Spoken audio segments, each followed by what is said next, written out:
We describe the current situation in Hong Kong as wartime. We do think that it is a war here now.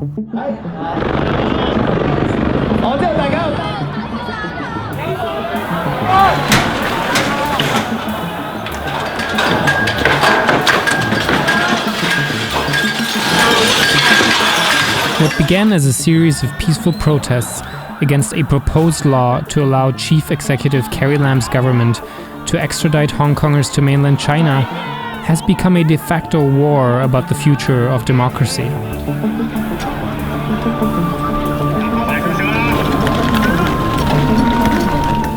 Lam withdrew the bill, but the government of the semi-autonomous territory has shown little other compromise. The resulting clashes between protesters and police are fundamentally transforming a historically and economically unique megacity into a key battleground in a conflict now greater than just Hong Kong.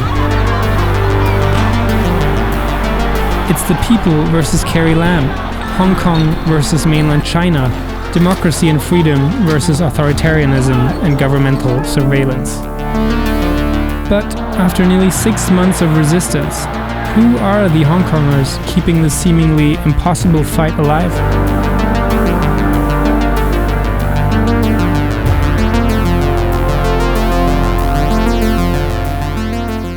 How much money do you think you've spent on this movement? Oh God, don't ask me this. It's just killing me even to think about it. I think I've spent like $30,000 myself to this movement. This is Chong. He works in tech, is in his early 20s, and says he has been on the front lines since the protests began in June 2019. Masked to avoid police surveillance, he is a driving force among fellow protesters. But despite his extensive efforts to keep the movement going, he insists that he's just a regular concerned citizen. There's no real leader commanding us or giving us instruction on what to do. We do whatever we believe was right. And so it's like millions of people thinking individually. No matter who you arrest, like Joshua Wong, he's arrested multiple times. It feels like he's just here for being arrested. And then alongside with a lot of pan-democratic party members, activists, they're arrested. Still, you don't see anything.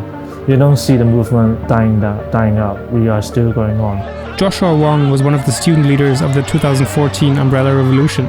Back then, protesters looked up to a few key people to lead the fight against China's proposed involvement in choosing Hong Kong's leader. Yet, while Wong and other prominent activists remain important voices, the movement has strategically downplayed them to make it more difficult to hold individuals accountable for the group at large.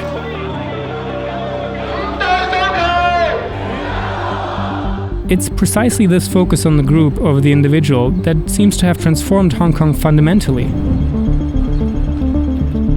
We become more like a team, a cooperative when, say, on the streets. When we were not originally like that. Hong Kong is very pressurized, we're very stressed. So usually when you feel stressed, you're not nice to people, right? But I think it is all about the movement. This is Cheryl.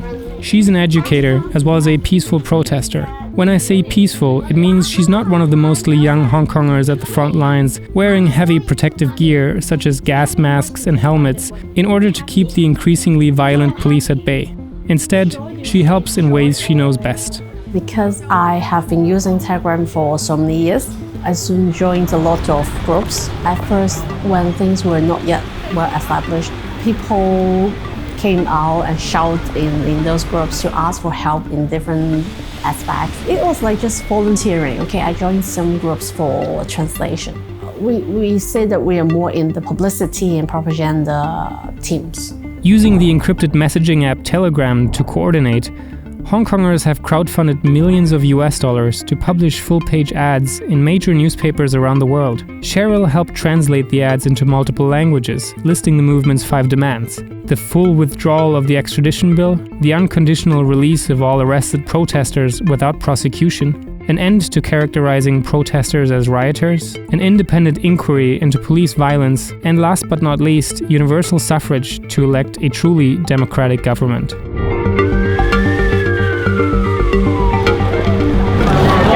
People get more emotional today than in the previous weeks. You can feel that the atmosphere is more stressed.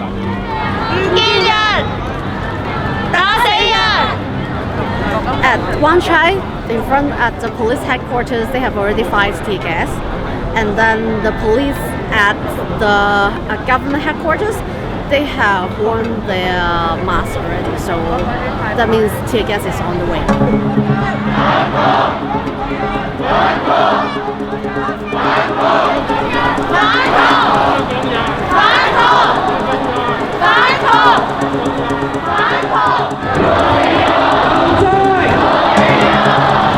It says Carol Lam, and then people respond by saying go to hell.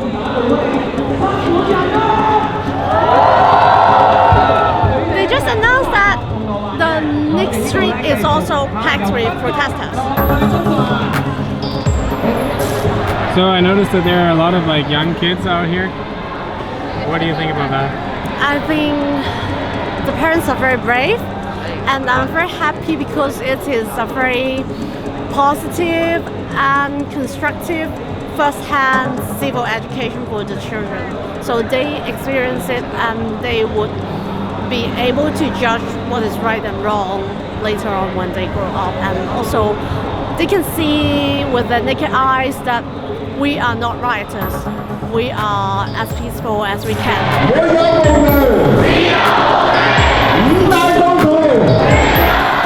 The atmosphere may change, but the protests are now so routine that they follow a pattern.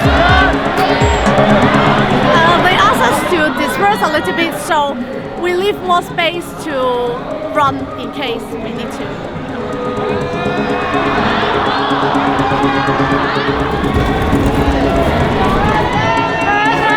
They're asking for first aid, so they're looking for first aid.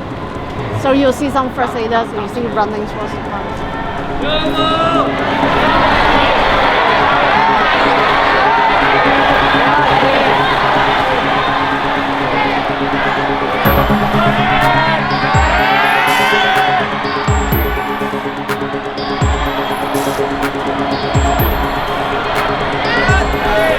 you understand the synergy between the non-frontline and frontline?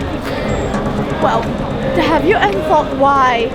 Well, they have big conflicts in front and the peaceful protesters are not leaving because we have been told to stay with them to protect them, but we have to leave them space so they can escape from the police when they need to. So we have to listen to their commands and we stay here.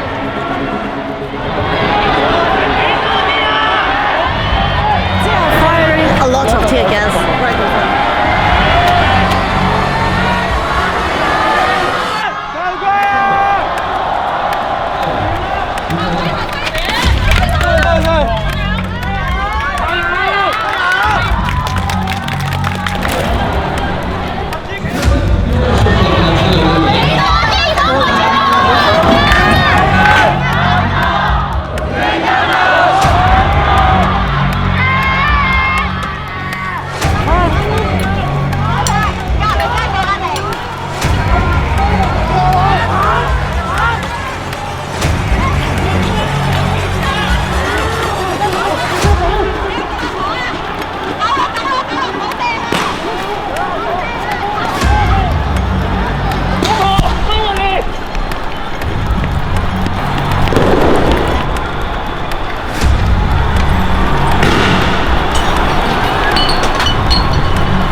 we are groups together as a team, as a group, because we are like against the outside pressure together.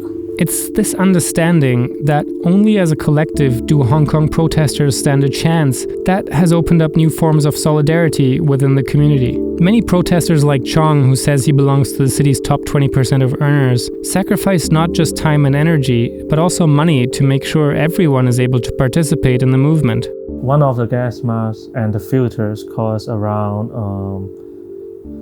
$40 and the goggle costs another $20. So let's say a helmet costs $5 and then the black shirt, black stuff we wear costs another few bucks. So I mean, I would consider each time we go out to equip a person properly to defend themselves against tear gas, it costs around $100 for everyone. So it's a lot of money. At the same time, it's not a lot of money to a certain group of people who are not able to be in the front line, or maybe just not even able to show their name because of Chinese community backlash or their involvement in terms of doing business with China. One of the student protesters Chung has been supporting is Gayao. Gayao was arrested after police found some of his belongings, including his wallet and ID, on the street where a large rally took place the day before. He didn't feel comfortable going too much into detail about what happened, as his case is still ongoing, but just know that it often so happens that protesters, especially those at the front lines, ditch their gear on the spot when crackdowns begin, as police in Hong Kong will arrest anyone even remotely suspected of participating in what the government deems illegal assemblies. If you have a black t-shirt and a face mask in your backpack, there's a very real chance police will arrest you for this.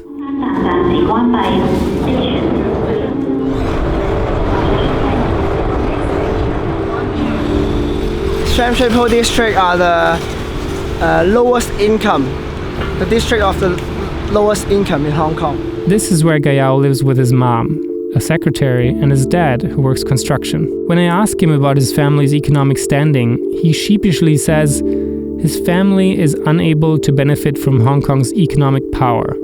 He isn't alone, and the reason he took me here is to show me local businesses supporting the movement, and especially protesters lacking financial resources. This is one of the shops that supporting the protesters, the Tomato Siheng. He will give out the free foods and drinks for the protesters during the protest period, and he's famous for he will print the 5 demands of Hong Kong people in a receipt. Gayao shows me another local business, which was raided by police only a couple of days prior.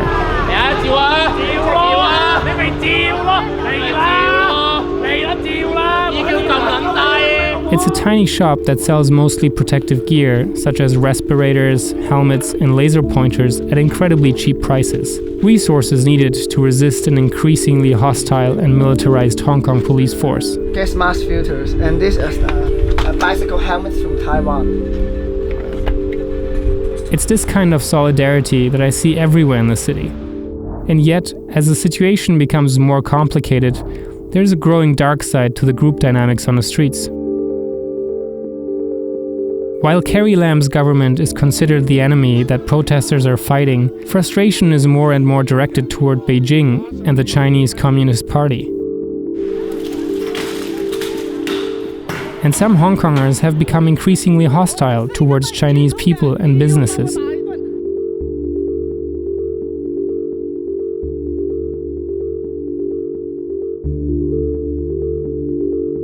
All these promises were made 22 years ago by Beijing with the Sino-British Joint Declaration, which is an international treaty. And all these promises is very fragile. It's just as fragile as a paper. When you poke it, it's broken. And then there is nothing between us and Beijing, to be honest. They could keep